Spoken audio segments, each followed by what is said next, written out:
Okay, this video is about repairing the Crossflow fan on a mini split system that I damaged. And so you got to get the blower wheel out, the Crossflow fan out, which that's what I explained. Now, how did I get in this predicament? Well, first of all, I installed this and I made a mistake. I did not back out the service valves completely and tightly. So after the first season, which worked great, the second season didn't work so great because it leaked out. But I used my sensor and I fixed the leak by backing out the service valves all the way, and I put some more refrigerant in, and I didn't put enough in. And so what had happened is it spit water out. And I think my theory here is I think that it froze, it kind of thawed, and then it spit out the water. So I put some more refrigerant in, but when I was drying off the area to make sure that it wasn't spitting anymore, I broke this fan by sticking my finger into it. My finger hurts a little bit. So I tried to buy the part, and I couldn't find it.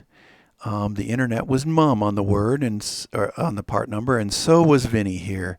So it didn't sound to me like I was going to be able to buy a new part.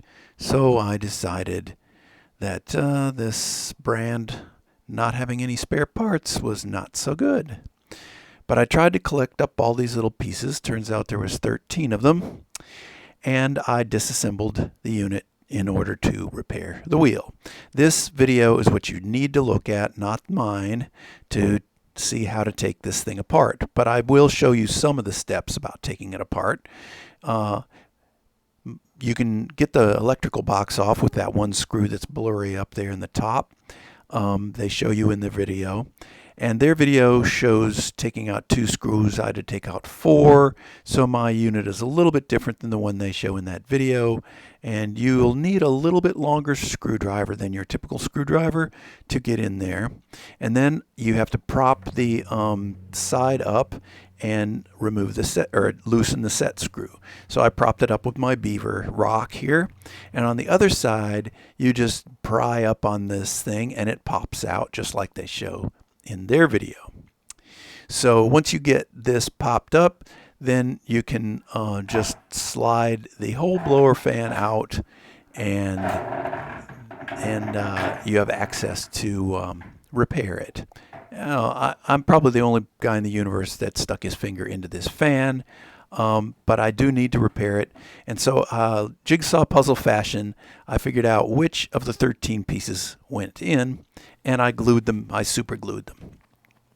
So now we're putting it back together again, and there's this extra connector, and I can't find anywhere to plug it. I didn't unplug it, and then I looked at this, and I think it's probably for something that I don't have, because there's 4 optional things, and I think I'm fine. So I put it all back together. So thanks for watching till the end, and I hope this was helpful for you. And if you are thinking about installing one, you can watch the installation video, which references another better installation video. And you can also look at the recharging video here I have. Either one of those might be helpful for you if you're in that kind of situation.